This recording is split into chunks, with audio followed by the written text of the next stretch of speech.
So hey everyone, welcome back to another quick and very interesting tutorial. Where in this quick tutorial, I'm going to show you how can fix the issue of any DLL file missing on your GTA 5 games.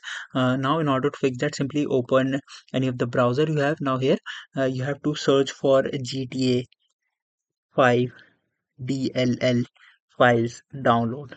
Simply search it, and here you'll see this website of dll.me, and here you'll see this file that is the GTA5.dll, in which you'll find all the DLL files based on both of the architecture. Now here click on this option of view and download versions, and here you'll find multiple DLL files.